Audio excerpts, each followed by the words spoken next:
لا حول ولا قوة إلا بالله العلي العظيم. أعوذ بالله السميع العليم من الشيطان اللعين الرجيم. بسم الله الرحمن الرحيم. الحمد لله رب العالمين والصلاة والسلام على سيد الأنبياء والمرسلين سيدنا ومولانا بالقاسم محمد وآلہ الطیبین الطاہرین المعصومین المظلومین. استغفر اللہ الذی لا الہ الا هو الحی القیوم الرحمن الرحیم ذو الجلال والاکرام واسألہ ان یتوب علی توبۃ عبد ذلیل خاضع فقیر بائس مسکین مستکین مستجیر لا یملک لنفسہ نفعا ولا ضرا ولا موتا ولا حیاتا ولا نشورا. اما بعد فقد قال اللہ تبارک وتعالی فی کتابہ المجید والفرقان الحمید وقولہ الحق. بسم اللہ الرحمن الرحیم. من عمل صالحا من ذکر او انثی وهو مؤمن فلیحیینہ حیاتا طیبہ وَلَنَجْزِيَنَّهُمْ أَجْرَهُمْ بِأَحْسَنِ مَا كَانُوا يَعْمَلُونَ. صلوات. اللہم صلی علی محمد وآل محمد. ارباب کرم اور عزاداران امام حسین علیہ السلام، یہ سلسلہ بیان میں جو موضوع آپ کے سامنے ہے شروع سے کہ ہماری زندگی، اس سلسلے کی یہ چھٹی مجلس ہے. اس سے پہلے آپ 5 مجلسیں سماعت فرما چکے ہیں.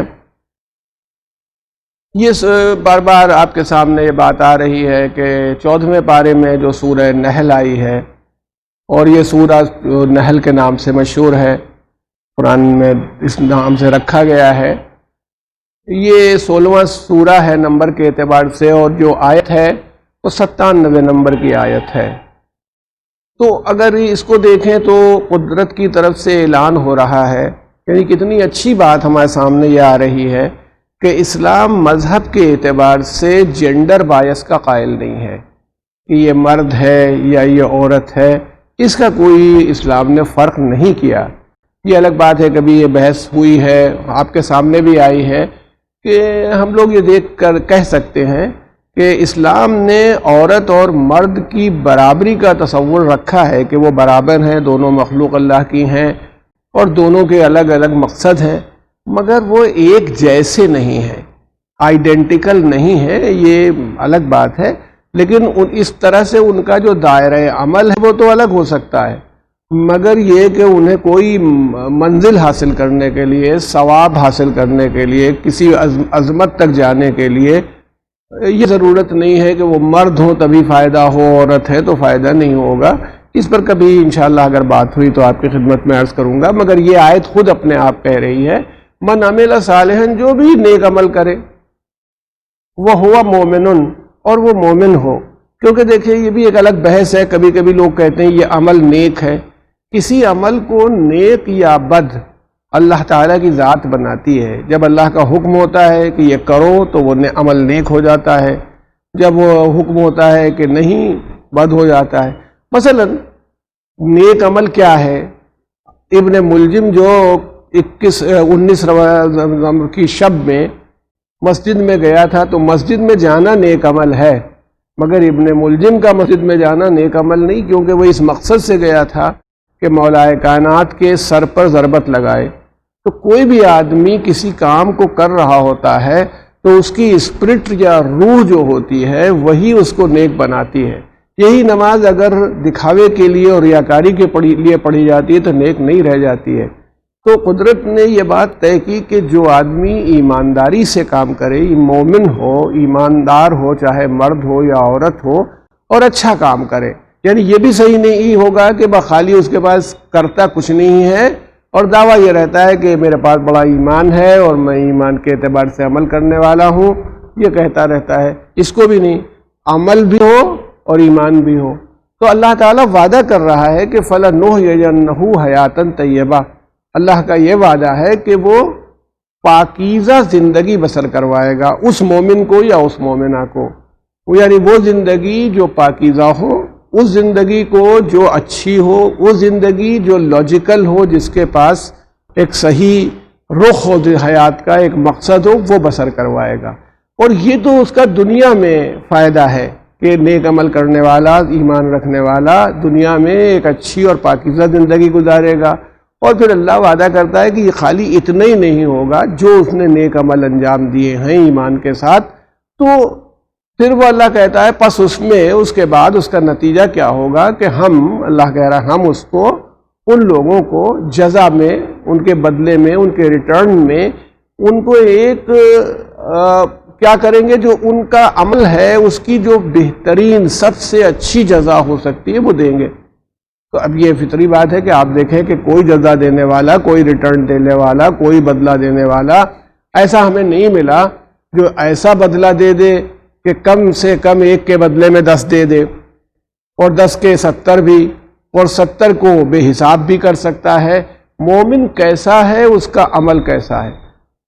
ماشاءاللہ یہ بافہم افراد تشریف فرما ہوتے ہیں اور مجلسوں میں اور سنتے ہیں، تو میں یہ کہوں کہ اللہ تعالیٰ کا اجر دینے کا تو یہ عالم ہے کہ اگر وہ مومن ہو تو اجر اس طرح دیتا ہے جو بہترین ہو، اگر وہ امیر المومنین ہو تو پھر وہ کس شان کی ذات ہے، اور اس کی شان کے اعتبار سے اس کا تو ہر عمل نیک ہوتا ہے، لیکن کبھی ایسی جگہ پر وہ عمل کر دے کہ جہاں کوئی عمل کرنے کے لیے تیار نہ ہو، کوئی کھڑا ہونے کے لیے تیار نہ ہو۔ آپ کے ذہن پہنچ گئے ہوں گے کہ جنگ خندق میں عمر ادھر موجود تھا، کوئی ایک آدمی نہیں جانے کو تیار ہو رہا تھا، امیر المومنین ہر بار کہتے تھے میں جاؤں گا اور میں جا کے مقابلہ کروں گا۔ تو اللہ کے رسول نے کیا فرمایا؟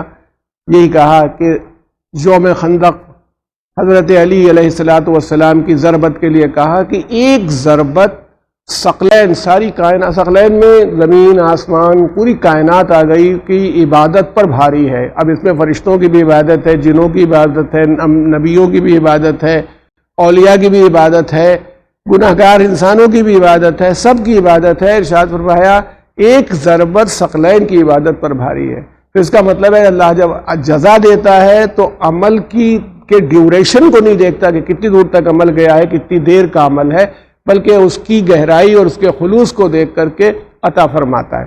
تو یہ ایک خاکہ ہے جس پر ہم لوگ بات کرتے ہوئے آ رہے ہیں کہ اس دنیا میں زندگی، جو انسانی زندگی ہے وہ اوروں کی زندگی سے مختلف ہے۔ اس کی جو ظاہری زندگی ہے وہ ایسی ہی ہوتی ہے۔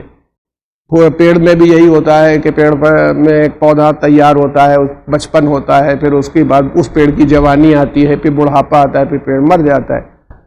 درخت کے علاوہ جانوروں میں بھی دیکھیے، ان میں بھی یہی ہوتا ہے، جانور چھوٹا سا ہوتا ہے جس کو ہم کہیں اس کی چائلڈہڈ ہے، پھر چائلڈہڈ کے بعد اس کا یوتھ آیا، جب اس کی جوانی آئی، پھر اس کے بعد اولڈ ایج آ گئی، بڑھاپا آ گیا جانور کا، پھر جانور ختم ہو گیا۔ یہ اس کی جسمانی زندگی ہے۔ لیکن انسان کی جسمانی زندگی سے ہٹ کر کے ہم لوگوں نے دیکھا ہے کہ اللہ تعالیٰ نے اس کو عقل و شعور عطا فرمایا، اور اللہ تعالیٰ نے اس کو نفس دے کر کے اختیار دے دیا کہ تم اپنے اختیار سے اس کو ترقی دو، اس نفس کو، اور ایک ایسی زندگی گزارو جو بہترین زندگی ہو۔ پورا یہ انبیاء اسی لیے بھیجے جاتے ہیں، اماموں کو اسی لیے بھیجا جاتا ہے، یہ سارا تصور آپ کے ذہن میں رہنا چاہیے۔ تو یہ ہماری زندگی ہوتی ہے۔ اور اس میں ہم نے آپ سے بار بار کہا کہ جو بعض مذہبوں میں روحانی لوگ ہوتے ہیں وہ ایک الگ کانسیپٹ دیتے ہیں، وہ سمجھتے ہیں کہ جسمانی زندگی کسی کمزوری کا نام ہے، جسم کمزوری کا نام ہے جسمانی زندگی، تو چاہتے ہیں کہ اس زندگی کو گزارو ہی نہیں، نہ یہاں محنت کرو، نہ کام کرو، نہ کھاؤ نہ پیو، بلکہ کھانا پینا تو مجبور ہوتے ہیں کہ جب جسم آواز دیتا ہے تو کھانا کھاتے ہیں۔ میں ایک چونکہ میرا ہندو لاء سے بھی بہت تعلق رہا ہے اور پڑھانے کے اعتبار سے میں بطور کرٹیسزم نہیں کر رہا ہوں، ایک سسٹم ہے، خیر وہاں پر نظام یہ ہے کہ انسان کی زندگی کو 100 سالوں میں بانٹا گیا ہے، 100 ایئرس، اور 25 سال کا ڈویژن ہوتا ہے۔ 25 سال ان کا پہلا آشرم ہوتا ہے جو برہمچریہ کہلاتا ہے، جس کے اندر انسان کا کام یہ ہے کہ قاعدے سے تعلیم حاصل کرے، بڑا ہو، یہ ہو۔ اس کے بعد 25 سے 50 سال کا اس کا گرہستھ آشرم ہوتا ہے، جس کے اندر اسے ایک فیملی لائف گزارنی ہوتی ہے۔ اور بھی اسی طرح سے بڑھتے ہوئے تو جو آخری آشرم ہوتا ہے، یعنی مان لیجیے وہ 75 سال کا ہوا اور نہیں مرا، اور 75 سے 100 سال تک کی عمر کی بات ہے، تو یہ اس کا وانپرستھ آشرم کہلاتا ہے، جو آخری ہوتا ہے، جس میں اس کی نیچرل ہے کہ 100 سال کے اندر آدمی کی موت ہو جاتی ہے۔ تو جب وانپرستھ آشرم ہوتا ہے تو عموماً مرد یا عورت سنیاس لیتے ہیں۔ تو سنیاس لینے میں تصور یہ ہے، اس سے پہلے بھی لے سکتے ہیں، بچے جوانی میں بھی سنیاس لے سکتے ہیں، لیکن اگر جب انہوں نے سنیاس لیا تو پھر اس کا نتیجہ کیا ہوتا ہے کہ ان کی یہ ہم لوگ جسمانی موت نہیں مانتے مگر یہ سول ڈیتھ مان لیتے ہیں کہ سماجی طور پر مر گئے، نہ اب ان کی زمین ان کی ہے، نہ ان کا گھر ان کا ہے، نہ ان کے بیوی سے کوئی مطلب ہے، نہ بچوں سے کوئی مطلب ہے۔ یہ ایک پورا تصور پیدا ہو جاتا ہے روحانی۔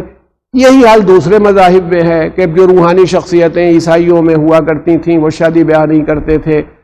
کوئی جناب مریم کی طرز کے اوپر اگر عورت ہے تو شادی نہیں کر رہی ہے، مرد ہیں تو جو فادر کہلاتے شادی نہیں کرتے اور چرچ میں رہتے ہیں۔ ہمارے یہاں بھی بہت سے اس طرح کے نظام ہیں کہ جہاں عبادت گاہوں میں رہنے والے شادی نہیں کرتے، مگر ہم یہ دیکھتے ہیں کہ یہ فطری نہیں ہے۔ یہ جو سسٹم ہے اگر آپ کبھی غور کیجئے گا تو یہ کوئی فطری سسٹم، یہ نیچرل سسٹم نہیں ہے۔ وہ نیچرل کیوں نہیں ہے؟ ہم روز خرابیاں سنتے رہتے ہیں کہ اس جگہ پر یہ برائی ہوئی، وہ اس کا نہ یہ ممبر اس کا تحمل رکھتا ہے کہ میں وہ باتیں آپ کے سامنے کہہ سکوں، نہ اس کی ضرورت ہے۔ آپ ماشاءاللہ سب سمجھدار لوگ ہیں، اخبار ٹیلی ویژن سب دیکھتے رہتے ہیں، اور ان کے اوپر جو تنقیدیں ہوتی رہتی ہیں ان روحانی شخصیات کے اوپر کہ وہ اپنی اس روحانیت کو مینٹین نہیں کر پاتے اور گناہوں میں ملوث ہو جاتے ہیں۔ کیوں؟ اس کی وجہ یہ ہے کہ یہ فطری نہیں ہے، یہ نیچرل نہیں ہے جو وہ کرنا چاہتے ہیں۔ تو جو فطرت ہوتی ہے جب آواز دیتی ہے، قوت فطرت بلاتی ہے تو پھر وہ مجبور ہو جاتے ہیں، اور جب گناہ ایک آدمی چھپ کے کرنے لگتا ہے تو بہت زیادہ کرنے لگتا ہے۔ تو پھر اس کا مطلب یہ ہے کہ یہ کوئی پریکٹیکل سسٹم اللہ تعالیٰ نے، دیکھیے ابھی آپ سے بہت ہی باتیں ہوتی رہتی ہیں اور بات مجلسوں میں ادھر سے ادھر بھی چلی جاتی ہے، دامن وقت میں اتنی گنجائش بھی نہیں رہتی، لیکن آپ سے ایک بات عرض کروں گا، اللہ تعالیٰ نے انسان کو کوئی چیز دی ہی نہیں جس کا کوئی مقصد نہ ہو۔ اگر کوئی بھی چیز آپ دیکھ لیجئے، جی آنکھ دی ہے تو دیکھنا مقصد ہے کہ دیکھو، کان دیے ہیں تو سننا مقصد ہے، اسی طرح سے ہاتھ پیر دیے ہیں تو کسی مقصد سے دیے ہیں۔ یہاں تک کہ جو جذبات قدرت دیتی ہے انسان کو، مثلا میں جذباتی طور پر یہ کہوں، غصے کو برا سمجھا جاتا ہے، مگر غصہ بھی صحیح مقام پر اگر ہو تو قابل تعریف سمجھا جاتا ہے۔ غصہ اپنے جذبات میں آ کر کے کرنا آدھا پاگل پن مانا جاتا ہے، لیکن غصہ کسی مظلوم کی حمایت میں کرنا، کسی مظلوم کے لیے، دیکھیں ایک ہمارا غصہ ہے اور ایک امیر المومنین حضرت علی ابن ابی طالب کا غصہ ہے۔ آپ کو میں نے مثال دی تھی کسی مجلس میں کہ ایک غلام جو تھا غصہ دلانا چاہتا تھا، آپ غصہ نہیں ہوئے، لیکن میدان قتال میں آپ جب جنگ فرماتے تھے تو آپ کا یہ عالم ہوتا تھا کہ جو ایک ہمہمے کی آواز آپ کے سینے سے نکلتی ہوتی تھی۔ ہماری بزرگ ترین شخصیت اور بہترین شخصیت انصار حسین میں حضرت ابو الفضل عباس کی ہے، ان کے غصے کے اور ان کے جلال کے بہت سے واقع، اپنی ذات کے لیے غصہ نہیں کیا ہے، مگر جس غصے کا اظہار انہوں نے کیا ہے اس سے ان کی عظمت کا احساس ہوتا ہے، ان کے مقصد کی عظمت کا احساس ہوتا ہے۔ تو کہہ رہے ہیں کہ کوئی جذبہ قدرت نے کسی آدمی کو دیا ہی نہیں ہے، کوئی ایک جذبہ انسان کو نہیں دیا جس جذبے کے پیچھے کوئی مقصد نہ ہو، ہر جذبہ دیا۔ تو سوال یہ ہے کہ جب جذبہ دیا تو پھر اس کے اوپر اس طرح کا بند باندھ دینا کہ اس جذبے کا استعمال نہیں ہوگا، یہ اللہ تعالیٰ کا مقصود یا نیچر فطرت کا مقصود نہیں ہو سکتا۔ تو اس لیے میں کہتا ہوں کہ روحانی لوگوں نے باوجود اس کے کہ تھیوری میں جو چاہیں کہیں یا اکا دکا کوئی چاہے عمل بھی کر لے جائے، لیکن عموماً اس کے اندر خرابیاں پیدا ہوتی ہیں۔ اب جب اس دنیا میں آئے، جو مادی دنیا تھی، جو بھوتک سنسار تھا، جو اس طرح کا بیہیویئر کرنے والے تھے، تو اس میں ایک نظام دیکھے ڈیولپ ہوا جس کو ہم لوگ سرمایہ دارانہ نظام کہتے ہیں، کیپٹل سسٹم ہے، اکانومی کا، معاشیات کا کیپٹل سسٹم ہے۔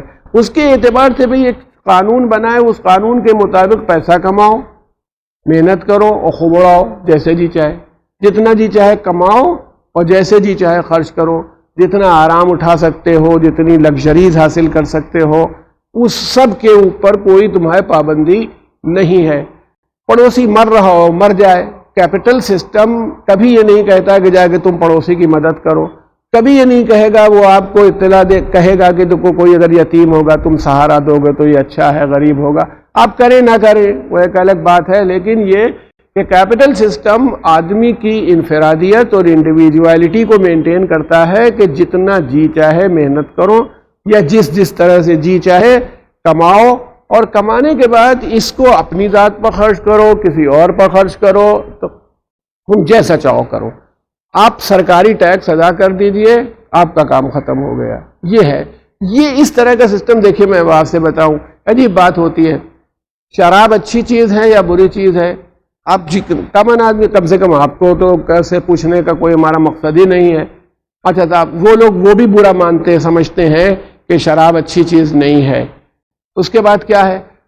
اگر بغیر لائسنس کے شراب کہ پرمٹ نہیں ہے اس کے پاس وہ بیچ رہا ہے تو یہ جرم ہے، یہ کرائم ہے، یہ گناہ ہے مان لیجئے۔ اور اگر لائسنسی ہے کہ جس کے لیے اس کے پاس پرمٹ موجود ہے تو بالکل صحیح ہے۔ یہ بتائیے، ایک چیز اگر غلط ہے تو وہ چاہے لائسنس اس کا ہو یا نہ ہو۔ اب کیسینوز جو ہوتے ہیں، جوا خانے، باہر کے ملکوں میں یورپ میں تو بہت بڑے بڑے جوا خانے ہوتے ہیں جن میں لوگ پوری رات جوا کھیلتے رہتے ہیں، لائسنس ہوتا ہے ان کے پاس۔ لائسنس یوں ہوتا ہے کہ ہر آدمی نہ کھیل سکتا۔ اچھا، آپ کے اپنے ملک میں بھی ہے ریس، جہاں پر پیسہ لگایا جاتا ہے اس گھوڑے پر اور اس گھوڑے پر۔ آپ سے کیا مطلب، نہ آپ گھوڑ سوار ہیں، نہ آپ کا گھوڑا ہے، نہ دوڑ رہا ہے، مگر نہیں، آپ نے پیسہ لگایا ہے۔ اب ہمارا قانون تو ہم پڑھاتے ہیں انڈین کانٹریکٹ ایکٹ میں، ویجرنگ ایگریمنٹ کو کہا جاتا ہے وائڈ ہوتے ہیں، لیکن اگر 500 یا اس سے اوپر کی ریس کا کوئی ٹکٹ ہے تو وائڈ نہیں ہے۔ آپ بتائیے کہ اگر جوا غلط ہے اور وائڈ ہے تو ریس والا بھی غلط ہونا چاہیے۔ لاٹری چلانا وائڈ ہے، لاٹری رن کرنا، لیکن اگر سرکار قانون کے اعتبار سے لاٹری چلائے تو صحیح ہے۔ بھی ایک چیز اگر غلط تو غلط، صحیح تو صحیح، یہی کیسے نو صحیح ہو جاتا ہے۔ اچھا، وہ افراد جو بڑوں سب محافظ دین اور محافظ سنت، جن کو ہر چیز میں بدعت دکھائی پڑتی ہے کہ یہ بدعت ہے اور یہ بدعت ہے، وہی جب یورپ جاتے ہیں تو ساری بدعت بھول جاتے ہیں، انہی کیسنوں میں لاکھوں کروڑوں روپے لٹا کے چلے آتے ہیں۔ تفریحاً گئے ہیں وہاں، اب کوئی چیز بدعت نہیں ہوتی، جہاں جتنی بدعت ہوتی ہے دوسرا کر رہا ہو تو سب بدعت میں کنورٹ ہو جاتی ہے۔ ان کے تمام واقعات آپ دیکھ لیجئے، وہاں کیا کر رہے ہیں، کیسے کھیل رہے ہیں، یعنی کیونکہ اتنا مال ہے، اتنا پیسہ ہے، تو کیپٹلزم جو ہے اپنے فائدے کے لیے۔ میں آپ نے سنا ہوگا اور آپ جانتے ہیں جو لوگ ہیں، آپ بتائیے ٹوائلٹ کا کام کیا ہوتا ہے؟ بھائی نیٹ اینڈ کلین رہے، ایک مقصد کے لیے ٹوائلٹ کا استعمال ہوتا ہے، بات ختم ہو جاتی ہے آپ کے پاس۔ اب ایسے ٹوائلٹ جو سرمایہ دار لوگ ہیں، کیپٹلسٹ ہیں، انہوں نے بنائے ہیں جس میں ہر چیز سونے کی ہے، جس کموڈ پر بیٹھتے ہیں وہ بھی سونے کا ہے، جو پائپ لگے ہیں وہ بھی سونے کے ہیں۔ کام تو وہی کرتے ہوں گے جو عام ٹوائلٹ کے اندر ہوتا ہے، لیکن یہ بتائیے یہ اتنا سونا لگا ہوا ہے، اگر یہی سونا کسی خاص مقصد، یہ چیریٹیبل مقصد کے لیے استعمال ہوتا، کسی اچھے مقصد فائدہ ہوتا، مگر نہیں، یہ اپنی ایک شان دکھانے کے لیے۔ میں نے خود اب تو ماشاءاللہ یوٹیوب وغیرہ پر آپ دیکھ سکتے ہیں، کسی شیخ صاحب کی گاڑی کو دیکھا تھا کسی ملک میں، وہ اس میں ہیرے جڑے ہوئے ہیں، پوری سونے کی گاڑی ہے، وہ لے کے نکلتے ہیں۔ تو آپ یہ بتائیے، کار کا مقصد ہوتا ہے آدمی کو ایک جگہ سے دوسری جگہ پہنچا دے، اس کے آگے تو کچھ نہیں ہوتا، لیکن یہ آدمی کیا کر رہا ہے کہ ایک تفاخر اپنی شان دکھانے کے لیے کہ میری شان ایسی ہے کہ میں عام گاڑی پر نہیں چلتا، میرے چلنے کے لیے ہوائی جہاز بنوائے جاتے تو ایسے ہوائی جہاز جیسے معلوم ہوتا ہے پوری زندگی اسی میں گزرے گی۔ ہماری نگاہوں کے سامنے ہے امیر المومنین حضرت علی ابن ابی طالب علیہ الصلوۃ والسلام، ہماری جان آپ پر سے فدا ہو جائے، کوفے میں تھے، آپ کے ایک صحابی تھے عاصم ابن زیاد یا اولا ابن زیاد، مجھے نام صحیح طور پر یاد نہیں آ رہا ہے، بہرحال ایک صحابی کوفے میں موجود ہیں، وہ ان کے گھر تشریف لے گئے، انہوں نے بلایا تھا کہ آپ آ جائیے، دیکھا بہت بڑا گھر بنوایا ہے، اب پتہ نہیں کتنا بڑا تھا، میں تو سمجھتا ہوں مولا کی نگاہ میں وہ چھوٹا والا بھی ان کا بڑا ہی ہوگا، کہ مولا کی نظر یہ تھی کیونکہ آپ کے شاگرد ہیں، آپ کا خاص آدمی ہے، آپ کا دوست ہے۔ آپ نے ان سے پوچھا تم نے اتنا بڑا گھر کیوں بنایا ہے؟ یہ تو فنا ہو جانے والی چیز ہے. جتنے دن ماشاءاللہ جو لوگ تشریف فرما ہے، اللہ ان کو صحت و سلامتی کے ساتھ رکھے، جو سن رہے ہیں، میں آپ سے پوچھتا ہوں کسی آدمی کو دیکھا ہے 100 سال کے اوپر زندگی ہوئی ہو؟ ہم نے آپ نے تو نہیں دیکھا. کوئی عجوبہ قسم کا ہوتا ہے کسی ملک میں، بتا دیا جاتا ہے فلاں صاحب کی زندگی بڑی لمبی تھی، وہ اتنے دن کے ہو گئے. ٹھیک ہے، لیکن ہم اپنے یہاں کیا دیکھتے ہیں کہ ہم لوگوں کی فکر اسی قسم کی گھومتی رہتی ہے. 50 سال کے ہو گئے، 60 سال کے ہو گئے، 70 سال کے ہو گئے، کبھی اس کو لمبا کرو، کبھی یہ چھوٹا گھر ہے اس کو بڑا بناؤ. مولا کی نگاہ میں یہ فنا ہو جانے والی چیز ہے. ہمارے لکھنؤ کے بہت مشہور شاعر اور اردو کے تو خدائے سخن کہلاتے ہیں، میر انیس علیہ الرحمہ، ایک رباعی میں بات فرمائی تھی کہ عمارتیں تو بنائیں تباہ ہونے کو، اب اپنی قبر بھی ہے خانما خراب بنا. عمارت بہت بنا چکے ہو کہ جو مٹ جائیں گی، فنا ہو جائیں گی، ذرا قبر کا بھی انتظام کر لو جس جو کچی ہوتی ہے، جس میں لٹا دیا جاتا ہے آدمی کو، جہاں سوائے اعمال کے کوئی چیز کام نہیں آتی. یہ کانسیپٹ ہے. تو آپ یہ دیکھیے کہ جتنی دنیا دار لوگ ہیں، جب کوئی کیپٹلسٹ سوسائٹی ہوتی ہے جو ہماری بھی ہے، آپ بھی کیپٹلسٹ سوسائٹی میں رہتے ہیں، لاکھ کہا جائے سوشلسٹ ہیں اور فلاں ہیں، کچھ بھی نہیں ہے. آپ دیکھیے یہ بڑے آدمی ہیں اور یہ 5ویں نمبر کے ہیں اور ان کے پاس اتنی دولت ہو گئی اور انہوں نے اتنا ٹھیکہ لے لیا اور انہوں نے یہ سامان خرید لیا. یہ آپ سنتے رہتے ہیں، یہ کمپنی خریدی اور وہ کیا. یہ کیپٹلسٹ سوسائٹی ہے. اس کیپٹلسٹ سوسائٹی اور سامراجی سوسائٹی کی فطرت یہ ہوتی ہے کہ یہ آپریسر ہوتی ہے، یہ شوشن کرنے والی سوسائٹی ہوتی ہے. اور جو لوگ شوشت ہوتے ہیں وہ چاہتی ہیں کہ وہ ہمیشہ اسی طرح سے رہیں اور ہمارے لیے وہ را مٹیریل کے طور پر کام آتے رہیں. آپ ذہن میں رکھیے گا، وہ سماج وہ ہوتا ہے، اس کے جتنے انسانی جذبات ہیں کیپٹلسٹ سوسائٹی میں سب ختم ہو جاتے ہیں. وہ رہ نہیں جاتے، وہ خالی اپنا فائدہ دیکھتا رہتا ہے کہ ہمارا فائدہ کیسے ہوتا ہے، اس پر اس کی نظر ہوتی ہے. اس لیے اس کیپٹلسٹ سوسائٹی میں آپ دیکھیں، آپ بھی اسی میں بلانگ کرتے ہیں. اچھا، جو نہیں بھی پہنچے ہیں، مان لیجئے مڈل کلاس کے لوگ ہوتے ہیں، بننا چاہتے ہیں.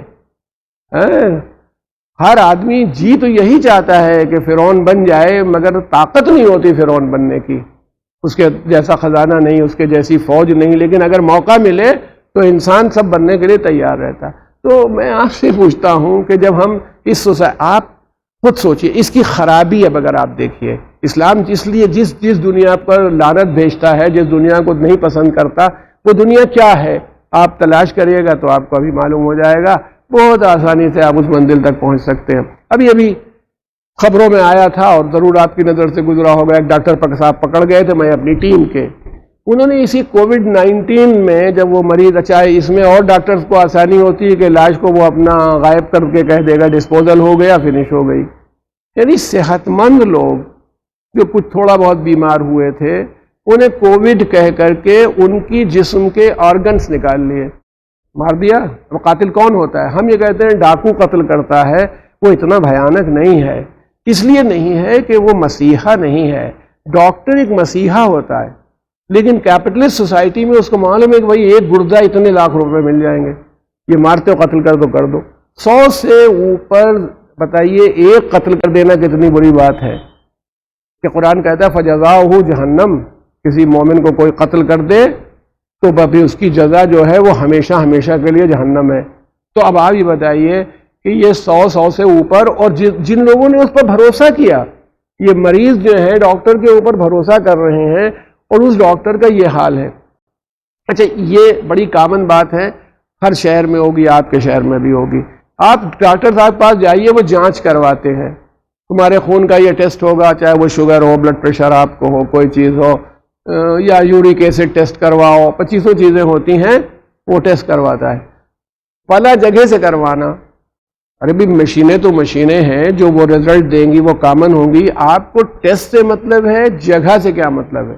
ایک پیتھولوجسٹ نے خود بیچارے نے بتایا کہ صاحب وہ تبھی ریفر کرتے ہیں جب بات طے تمام کر لیتے ہیں کہ ہمارا 40% سے 50% ان کا ہوتا ہے کہ اگر 5000 روپے کا ٹیسٹ ہوا ہے تو 2500 کے قریب تو ڈاکٹر صاحب کا ہو گیا، جس میں کوئی مطلب ہی نہیں.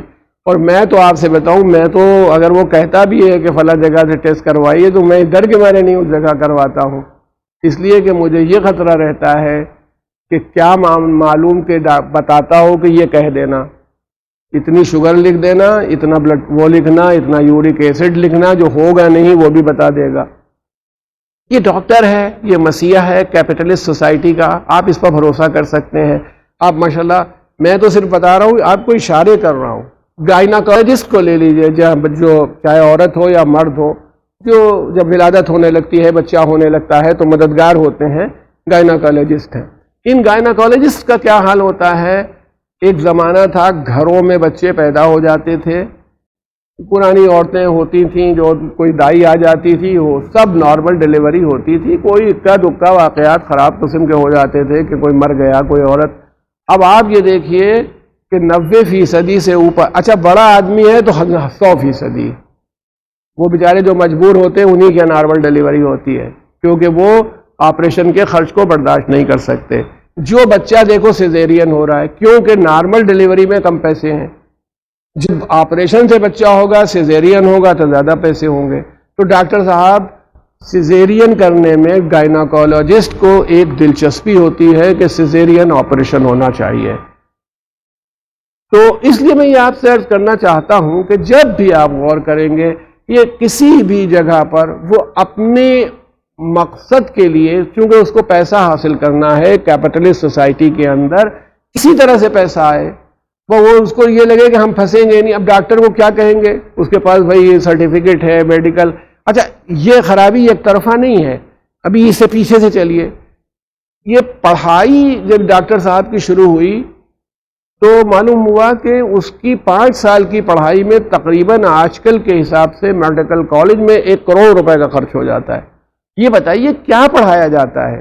میں نہیں سمجھتا کہ وہ جو پڑھانے والے، ان کی کتنی تنخواہیں ہیں، ان کا کیا نظام ہے کہ اتنا خرچ ہو جاتا ہے۔ اچھا، پھر وہ میڈیکل کالجز ہوں یا کلینک ہوں یا بڑے ہاسپٹلس ہوں، یہ سب دیکھیے، وہی دوا جو بازار میں 200 روپے کی مل رہی ہے، وہ اسپتال میں 1000 1200 1500 کی ملے گی، اور وہ کہتے ہیں کہ نہیں باہر سے لائیں گے تو ہم نہیں مانیں گے، یہاں سے۔ یہ بتائیے کیا نظام ہے اس کیپٹلسٹ سوسائٹی کا؟ جو لوگ خون چوستے ہیں، اب اس سے زیادہ کون خون چوسے گا جو خون چوسا جا رہا ہے؟ ایک غریب آدمی ہو تو وہ بیچارہ علاج کروائے نہیں، مر جائے، ختم ہو جائے۔ یہ اس کی نہ جانے کتنے میں ایگزامپلس دے سکتا ہوں ان لوگوں کو کے لیے کہ جو واقعی مسیحا کہلائے جانے کے مستحق ہیں کہ یہ مرنے والوں کی جانیں بچائیں، بیماروں کا علاج کریں، مگر ایک سامراجیت جو یہ ویوستھا جو سامیوادی ویوستھا کہلاتی ہے، سرمایہ دارانہ نظام کہلاتی ہے کیپٹلسٹ سوسائٹی، اس کا مزاج یہ ہے کہ خالی پیسہ ہونا چاہیے، صرف پیسہ ہونا چاہیے۔ یعنی یہ واقعہ گزر چکا ہے۔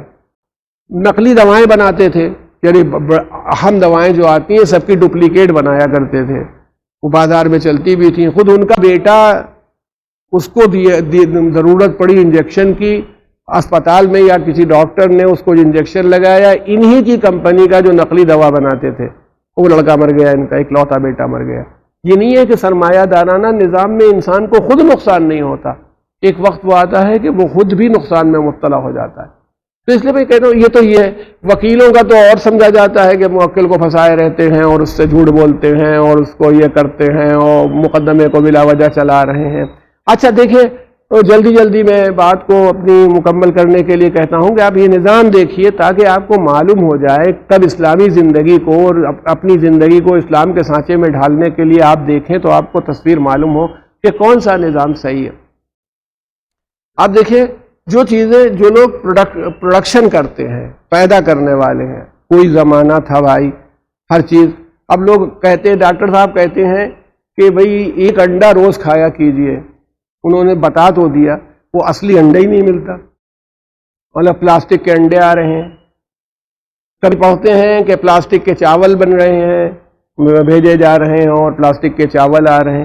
آپ یہ بتائیے کہ یہ کون سا سسٹم ہے؟ یہ آدمی کیا کر رہا ہے؟ یہ پلاسٹک کے چاول بنا رہا ہے جو آدمی، اب اگر مجمع یا کھانے والے پلاسٹک کے چاول کھائیں گے تو ان کی صحت کا کیا ہوگا؟ نہیں کوئی ہے پہلے تو خالی ملاوٹ ہوا کرتی تھی۔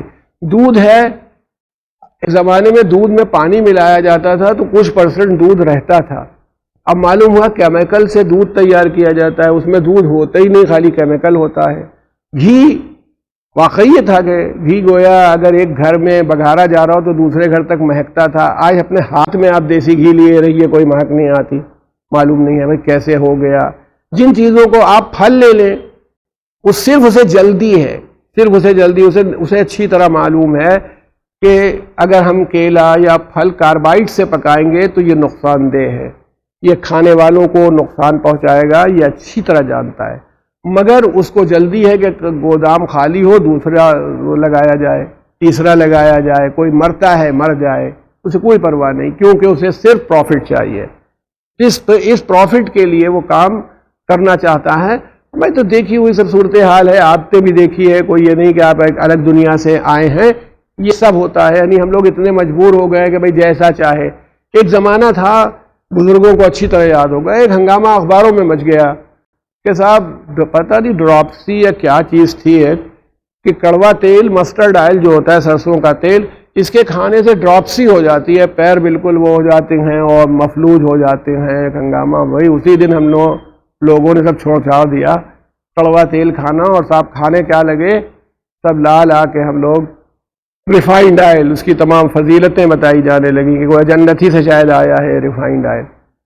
اب ہمارے ایک جاننے والے ہیں الہآباد ہی میں ہیں, انہوں نے ہم لوگوں کو بتایا وہ اسی کمپنی میں کہتے تھے کہ اس میں ہر قسم کا تیل, یہاں تک کہ گاڑیوں میں جو موبل آئل نکالا جاتا ہے وہ بھی شامل ہوتا ہے, اس کو صاف کر کے ریفائنڈ آئل کے نام سے بیچا جاتا ہے. پھر واپس آ گئے کڑوے تیل کے اوپر کہ بھئی ٹھیک ہے وہ چلو جیسا ہے. ایک زمانے میں شور ہوا ماشاءاللہ, آپ کے ہاں تو جتنا لوگ سن رہے ہوں گے سب کے یہاں ایک آر او لگا ہوگا, آر او لگا ہوا ہے کہ پانی, یہی پانی پہلے پیا کرتے تھے ٹھیک ٹھاک تھے, اب اس کے بعد ہوا کہ نہیں صاحب یہ پانی تو بہت نقصان کرتا ہے, ایک آر او لگاؤ. تب ہم نے آر او لگا لیا. پھر اس میں کمپنی والے نے کہا تھا میں یہ والا آر او تو پرانا ہو گیا, اب یہ والا آپ لگائیے اور اس میں ایک اور پتہ نہیں کیا لگا دیجئے تاکہ پانی اور صاف ہو جائے. مشین چیک کر کے دکھائی کہ اتنے اس میں 160 کم سے کم آنا چاہیے, خیر لگ گیا. اب اس آر او کا انشورنس ہوتا ہے تقریباً 5,000 روپے سالانہ میں. مشین ہماری ہے, وہ سال بھر میں کہ اس میں کوئی خرابی ہوگی تو ہم ٹھیک کریں گے, ورنہ پھر بہت مہنگی ہوگی. لیجیے صاحب ان کی صفائی اور ستھرائی میں بعد میں ورلڈ ہیلتھ آرگنائزیشن نے دیا کہ جو آر او کا پانی آتا ہے وہ نقصان کرتا ہے, جو ٹیپ واٹر آ رہا ہے وہ زیادہ ہے, وہ آپ کو طاقت دیتا ہے, امیونٹی دیتا ہے, اس میں کمزوری پیدا ہوتی ہے. دیکھیے انہیں جب کیپٹلسٹ سوسائٹی کوئی کام کرنا چاہتی ہے تو اتنے جھوٹ گڑھتی ہے کہ مجمع جو سب ان کے ہاتھ میں ہوتا ہے, جتنا کچھ بھی ہے سب ان کے ہاتھ میں وہ چیزیں ہوتی ہیں کیپٹلسٹ سوسائٹی کے, کہ وہ سرمایہ دار نظام سے اشتہار ان کے پاس ہیں. اچھا بتائیے, وہ فلم سٹارز ہوتے ہیں اور وہ ہیں دکھایا انہوں نے کہ وہ, اور وہ فلم سٹار جو کچن میں جاتی بھی نہیں ہوگی عورت, وہ معلوم ہوا اپنے شوہر کے لیے کھانا بنا رہی ہے اور تیار کر رہی ہے, اور تعریف کر رہی کہ تیل تو بھائی یہی دل کے لیے مضبوط تیل ہوتا ہے اور اس سے دل مضبوط ہوتا ہے. کچھ پتہ نہیں کیا کھاتے ہوں گے وہ لوگ, مگر جھوٹ بول کر کے سب کو پاگل بنائے ہوئے ہیں. لوگ اپنے نبی اور امام کی بات کو ماننے کو تیار نہیں, فلم سٹار جو کہتا ہے اس کی بات ماننے کو تیار ہو جاتے ہیں کہ اس کا یہ فائدہ ہے اور اس کا یہ فائدہ ہے.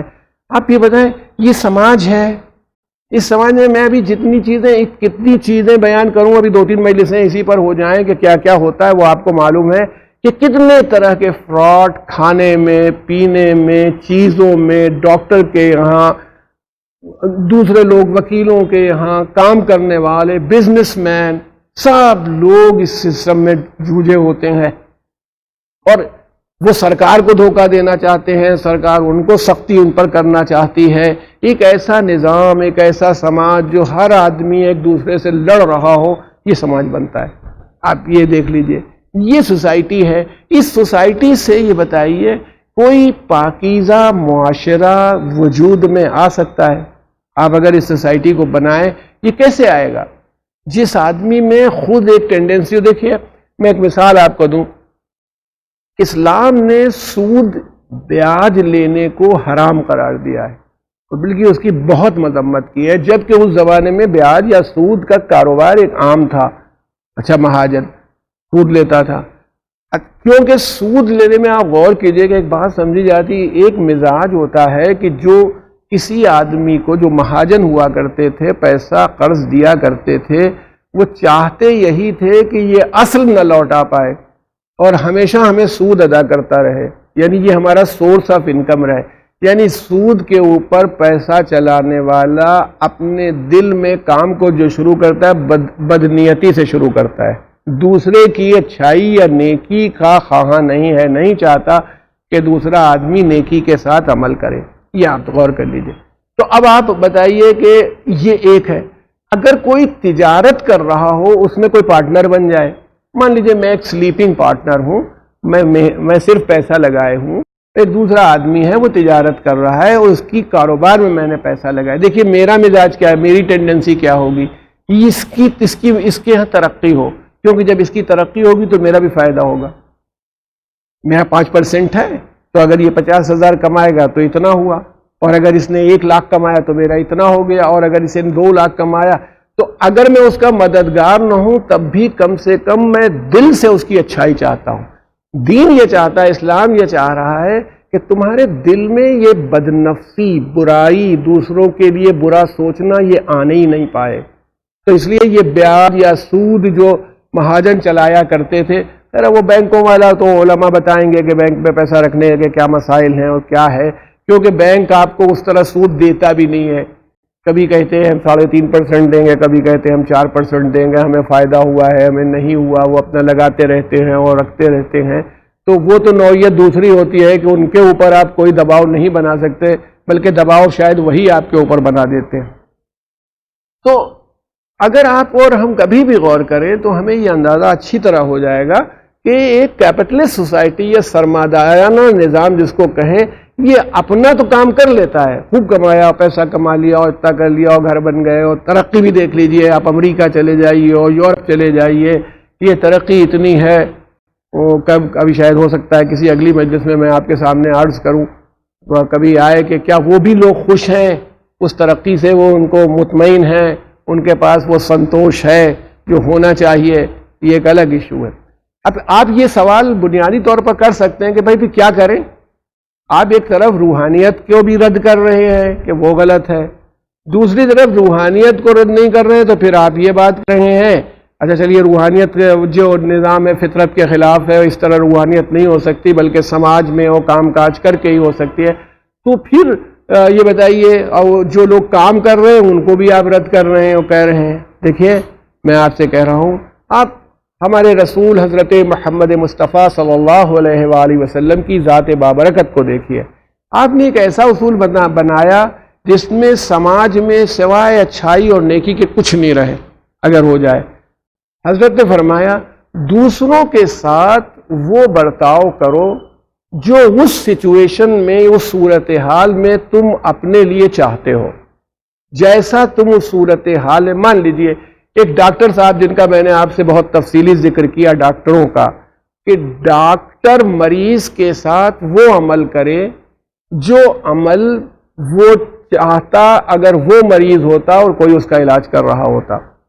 اگر اس کو یہ لگتا ہے کہ ہاں ڈاکٹر کو یہی چاہیے تھا کہ میرا بلڈ ٹیسٹ کرواتا اور الٹی سیدھی رپورٹ کے بعد پیسہ وصولتا, یہ وہ چاہتا تھا تو وہ بھی کروا لے. لیکن اگر وہ یہ نہیں چاہتا تھا اور یہی چاہتا تھا کہ نہیں ہمارے ساتھ قاعدے سے ٹریٹمنٹ ہو, اگر ایک دودھ کا مینوفیکچرر جو کیمیکل سے دودھ بنا کر کے بیچ رہا ہے خریدار ہوتا اور یہ چاہتا کہ ہاں میں کیمیکل والا دودھ خریدوں اس ریٹ میں, اگر وہ یہ فیصلہ کرتا ہے کہ ہاں میں یہ چاہتا ہوں تو پھر بیچے کیمیکل والا. لیکن جب اپنی بات آتی ہے تو وہ کیا چاہتا ہے کہ وہ اچھا دودھ ہونا چاہیے, جو پیور ہو وہ ہو. تو پھر دوسرے کو جب سپلائی کرنے لگے تو پھر اس میں بھی پیورٹی ہونی چاہیے. تو دیکھیں نا کہ اگر ایک مرتبہ یہ اصول بنا لیا جائے کہ ہم دوسروں کے ساتھ وہ سلوک کریں جو سلوک ہم اپنے لیے پسند کرتے ہیں, تو پھر دیکھیں اس معاشرے میں یہ سارا کرپشن اپنے آپ ڈائلیوٹ ہوتا چلا جائے گا, ڈیمینش ہو جائے گا, غائب ہو جائے گا, اس کا کوئی پتہ ہی نہیں چلے گا. یہ ساری صورتحال پیدا ہو جائے گی. مگر ہماری کیا خرابی ہے, آپ جب توجہ کریں گے تو آپ دیکھیں گے ہم سب کی خرابی یہ ہے کہ ہم لوگ اس خرابی پر نظر نہیں کرتے بلکہ یہ دیکھتے ہیں ہمارا فائدہ کیا ہے. اور آپ سے بس اب دامن وقت پہ گنجائش زیادہ نہیں رہ گئی ہے, یہ کہنا چاہتا ہوں کہ آپ اس ماحول میں، جس ماحول میں امام حسین علیہ الصلوۃ والسلام کربلا آئے تھے، اگر توجہ فرمائیں گے تو سب لوگ بھی یہی چاہتے تھے، سب لوگ یہی چاہتے تھے کہ ہم اطمینان سے بیٹھے رہیں، ہمیں کوئی زحمت نہ ہو، ہمیں کوئی پریشانی نہ ہو، ہمارے پاس ہمارا حساب ٹھیک چل رہا ہے، ہمارے پاس دولت ہے، ہمارے پاس پیسہ ہے، ہمیں سہولت ہے، ہم آرام سے رہ رہے ہیں۔ اگر امام حسین علیہ الصلوۃ والسلام یزید کی بیعت، بیعت کیا دی، وہ کہتے ہماری بیعت کا کر لی۔ ینگ ہمارے یہاں تو اگر کا ماحول تو ہوتا ہے، آدمی ایک پارٹی سے الیکشن لڑ کے جاتا ہے، پیسے ملتے ہیں، دوسری پارٹی میں چلا جاتا ہے، کام ختم ہو جاتا ہے۔ ابھی جس پارٹی کے خلاف الیکشن لڑے تھے اسی پارٹی کے گن گاتے رہتے ہیں۔ تو مگر یہ وہ خاصان خدا تو ہل نہیں سکتے اپنی جگہ سے۔ میں نہیں کہہ رہا ہوں، میں کہا دنیا دار لوگ سوچیں گے، سرمایہ دار سماج سوچے گا تو اسی طرح سوچے گا، مگر اگر وہ لوگ یہ سوچنے کے لیے بیٹھ جائیں اور ان لوگوں کی یہ بات آ جائے آپ کے سامنے، تو آپ بتائیے ان کی اپروچ کیا ہوگی؟ ان کی اپروچ یہ ہوگی حق کیا ہے، سچائی کیا ہے، ستیہ کیا ہے، جس کے اوپر وہ آگے بڑھتے ہیں۔ وہ اس بات کو نہیں دیکھتے فائدہ کتنا ہے، کتنا مال مل جائے گا، کتنا آرام ہو جائے گا۔ آپ دیکھیے کیسا بھی ماحول ہو، کیسا بھی سماج رہا ہو، مدینہ منورہ میں امام حسین کو رہنے میں جو سہولت تھی، کیا سفر میں وہ سہولت ملے گی؟ کیا سفر کرنے کے بعد مکہ جیسے شہر میں آ کے 4 مہینے آپ رہے، وہ آپ کو سہولت مل سکتی تھی؟ کیا سفر میں بچوں کے ساتھ جانا، ان لوگوں آج کا سفر نہیں تھا، اس زمانے کا سفر ہے۔ کربلا جانا، کوفے جانا، آپ کہیں جاتے سوائے زحمتوں کے کوئی چیز نہیں تھی، مگر آپ نے حق کے لیے اور صداقت کے لیے۔ چنانچہ آج کی تاریخ کی مناسبت بھی شاید یہی ہو، آپ کی خدمت میں عرض کروں کہ ایک مرتبہ آپ کرسی پر بیٹھے ہوئے تھے، ایک ہلکا سا جیسے ایک جذبات ہوتا ہے، غنودگی سی آپ کے اوپر طاری ہوئی۔ تو جب غنودگی طاری ہوئی تو آپ کی زبان پر آیا چونک کر کے کہ انا للہ و انا الیہ راجعون۔ امام حسین نے جیسے ہی کہا، وہاں حضرت علی اکبر جو بالکل سائے کی طرح آپ کے ساتھ لگے رہتے تھے، دوڑ کے آئے، بابا۔ تو پوچھا بابا یقیناً یہ آیت قرآنی ہے، انا للہ و انا الیہ راجعون، مگر آپ نے اپنی زبان پر یہ اس وقت کیوں جاری کیا؟ کہا میں غنودگی میں تھا تو مجھے لگا جیسے کوئی کہہ رہا ہے کہ یہ لوگ اپنی موت کی طرف بڑھ رہے ہیں، یہ اپنی موت کی طرف جا رہے ہیں۔ تو جناب علی اکبر نے جو سوال امام علی مقام سے کیا، بابا سے اپنے پوچھا، بابا کیا ہم حق پر نہیں ہیں؟ یا دیکھیے انہیں یہ شبہ نہیں تھا کہ ہم حق پر نہیں ہیں۔ کبھی کبھی بات کو استدلال میں اس انداز میں پوچھا جاتا ہے کہ ہم تو حق پر ہیں، موت کی طرف بڑھ رہے ہیں تو کیا؟ کہا بابا، حضرت نے فرمایا بلا کیوں نہیں، ہم حق پر ہیں۔ کہا پھر ہمیں کیا پرواہ ہے؟ اب بتائیے، جوانی کے عالم میں انسان مرنا چاہتا ہے، مگر انہیں معلوم ہے کہ زندگی وہی ہے جو حق کے ساتھ ہو۔ اس حق والی زندگی کے لیے اسلام آپ سے بار بار مطالبہ کر رہا ہے، اسلام بار بار آپ سے یہ چاہ رہا ہے حق کو دیکھیے، دنیا کے فائدے پر نظر خالی نہ ہو، فائدہ بھی چیز ٹھیک ہے لیکن حق کے ساتھ ہو۔ اگر حق نہیں ہے اور فائدے کی فکر میں ہو، باطل پر ہو، تو کتنا بھی بڑا فائدہ ہو یہ ضائع ہو جانے والا ہے۔ جناب علی اکبر نے کہا ہے کیا بابا ہم حق پر نہیں ہیں؟ مولا نے فرمایا نہیں کیوں، ہم حق پر کیوں نہیں ہیں؟ تو آپ نے فرمایا پھر ہمیں کیا پرواہ موت کی؟ عجیب بات ہے۔ امیر المومنین حضرت علی بن ابی طالب علیہ الصلوۃ والسلام دادا تھے حضرت علی اکبر کے، انہوں نے کیا کہا تھا کہ ابو طالب کے فرزند کو اس کی پرواہ نہیں ہے کہ وہ موت کے اوپر جا پہنچتا ہے یا موت اس کے اوپر آ جاتی ہے، کوئی ہے؟ امیر المومنین آپ بتائیے کسی کے سر پہ ضربت لگے، تلوار کا وار ہو جائے، اور ایسا وار ہوا تھا کہ آپ کھڑے نہیں رہ سکے تھے، آپ نے وہ نماز بیٹھ کے پڑھی ہے، ایسا وار ہوا تھا، مگر جب وار ہوا تو امیر المومنین نے کیا کہا؟ فزت ورب الکعبہ، رب کعبہ کی قسم میں کامیاب ہو گیا۔ یعنی اس کا مطلب ہے وہاں کامیابی زندگی اور موت سے نہیں طے ہو رہی، وہاں کامیابی مقصد سے طے ہو رہی ہے، حق سے طے ہو رہی ہے۔ بس آپ کی خدمت میں اتنی ہی باتیں عرض کرنی تھیں، انشاءاللہ آگے اور باتیں جو ہوں گی وہ آپ کے سامنے پیش کرنے کی کوشش کی جائے گی۔ تو بس اتنا یاد رہے کہ امام کربلا میں لائے تھے تو ایسے افراد کو چھانٹ کے لائے جن کا جواب تاریخ عالم میں آ نہیں پایا، نہ ویسے بیٹے مل پائے، نہ ویسے بھائی مل پائے، نہ ویسی خواتین مل پائیں، نہ ویسے دوست مل پائے جیسا امام حسین علیہ السلام لے کے چلے آئے تھے۔ وہاں دوستوں کا یہ عالم تھا کہ وہ جان نثار کرنے کو تیار تھے، کوئی دوست ہو، مسلم ابن اوسج اسدی ہوں ان کی شان، حبیب ابن مظاہر ہوں ان کی شان. حبیب ابن مظاہر بوڑھے تھے، آپ اندازہ کیجئے. ایک بوڑھے آدمی کو امام حسین علیہ السلام نے جو میمنہ تھا، یعنی لیفٹ، دیکھیے جب جنگ میں لشکر ترتیب دیا جاتا ہے تو ایک بیچ میں قلب لشکر کہلاتا ہے، سینٹرل کور ہوتا ہے. اچھا امام حسین کا تو کمال یہ کہ اتنی چھوٹی سی فوج کو کم سے کم 28-30,000 آدمیوں کے سامنے 72 آدمیوں کو کھڑا کرنا یہ بہت بڑی بات. مگر آپ نے قلب لشکر میں 32 آدمی رکھے تھے، جس میں جناب عباس کے ہاتھوں میں علم دیا. 32 آدمی، جس میں آپ کے سارے اعزاء یعنی جناب علی اکبر ہو، جناب قاسم ہو، سب اسی میں تھے جو قلب لشکر تھا. اور میمنہ جو ہوتا ہے، میمنہ جو ہوتا ہے داہنی طرف ہوتا ہے، رائٹ ہینڈ والی جو رائٹ ونگ کہلاتا ہے. میسرہ لیفٹ سائیڈ میں ہوتا ہے جس کو لیفٹ ونگ کہے. رائٹ ونگ میں حضرت زہیر ابن قین کو سردار بنایا 20 سپاہیوں کے ساتھ، اور لیفٹ ونگ میں جناب حبیب ابن مظاہر کو رکھا ہے 20 آدمیوں کے ساتھ. ایک بوڑھا آدمی ایک پوری دستے کو سنبھالے ہوئے، اور آپ یقین کیجئے 500 آدمیوں کے ساتھ شمر ملون نے جناب حبیب ابن مظاہر کے میسرے پر حملہ کیا تھا. اب بالکل ملے ہوئے تو نہیں کھڑے تھے، دور دور پر روکے ہوئے تھے، حملہ کیا ہے. تو آپ نے اپنے دستے سے کیا کہا؟ جب وہ لوگ دوڑتے ہوئے آ رہے تھے تو آپ نے کہا کہ دیکھو بھائی ایسا ہے کہ یہ نہ ہو جائے کہ ہم لوگ پیچھے ہٹ جائیں، تو اپنے جو یہ تم بھالے ہیں ان سے اپنی پیٹھ کو لگا لو، ہم لوگ پیچھے نہیں ہٹے. اور عالم یہ ہوا کہ 500 آدمیوں کو پسپا کر دیا 20 آدمیوں نے، وہ بھی ایک بوڑھے آدمی کی سرکردگی میں.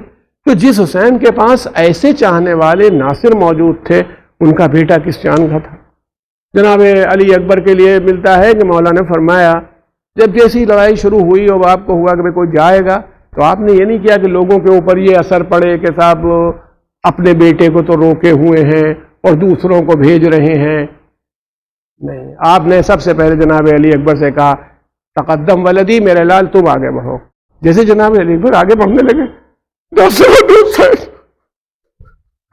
ایسے دوست کس کو ملیں گے؟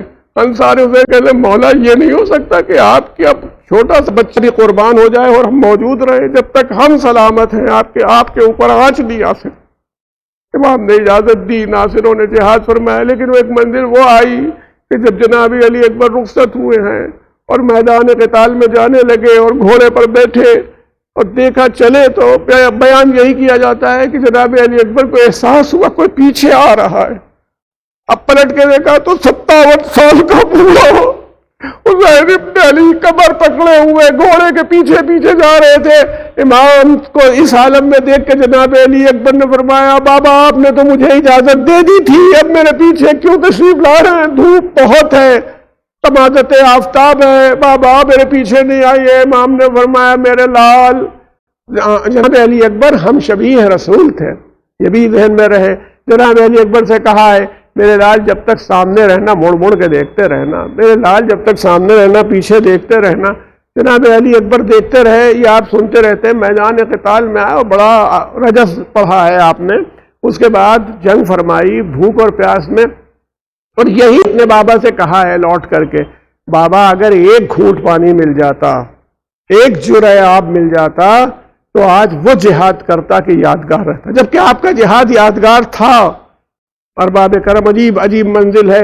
اسی لیے کہا جاتا ہے کہ جب میرے مولا کو جناب علی اکبر نے سلام کیا ہے، یا بتا علیک من السلام، بابا میرا سلام آخر قبول کیجئے. شاید جس وقت گھوڑے سے گرے اور امام حسین بے تابانہ دوڑے ہیں تو جا رہے تھے، تو کہا جاتا ہے کہ آپ کو راستہ نہیں سوچتا تھا. کبھی داہنی طرف جاتے تھے، کبھی بائیں طرف جاتے تھے، اور بار بار کہتے تھے یا علی یا علی. جو آواز آپ یا علی دیتے تھے تو علماء کہتے ہیں کہ یہ نہیں معلوم کہ نجف والے علی کو پکار رہے تھے کہ بابا مدد کا وقت ہے، یا کربلا کے علی کو آواز دے رہے تھے کہ میرے بیٹے آواز دو تم تک. آپ جس کے سینے میں برچھی کا پھل ٹوٹ چکا ہو وہ کیوں کر آواز دے کہ بابا میں یہاں پڑا ہوں، میرے مولا کس طرح پہنچے، کس عالم میں دیکھا.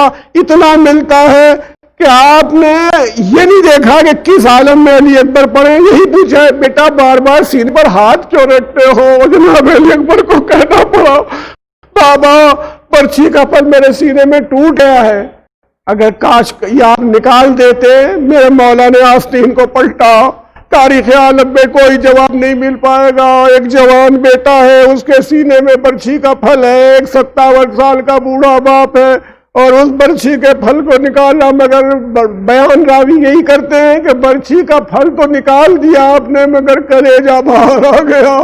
علی اکبر نے آواز دی انا للہ و انا الیہ راجعون. امام نے کس عالم میں برداشت کیا؟ بس اتنا فرمایا، آواز دی یا بنیا للدنیا بعدک لفائے، میرے لال تیرے بعد اس زندگانی دنیا پر خاک ہے. فیعلم الذین ظلموا ای منقلب ینقلبون انا للہ و انا الیہ راجعون. الہی بحق الزہرا و ابیہا و بالہا و بنیہا اللہم ادخل الاہل القبور السرور، اللہم اغن کل فقیر، اللہم اشف کل جائے، اللہم اکس کل عریان، اللہم افدین کل بدین، اللہم فرجن کل مکروب، اللہم رد کل غریب، اللہم فک کل اسیر، اللہم اصلح کل فاسد من امور المسلمین، اللہم اشف کل مریض، اللہم سد فقرنا بغناک، اللہم غیر سوء حالنا بحسن حالک، اللہم اغفرنا الدین واغننا من الفقر انک علی کل شیء قدیر. اللہم صلی اللہ علیہ وسلم.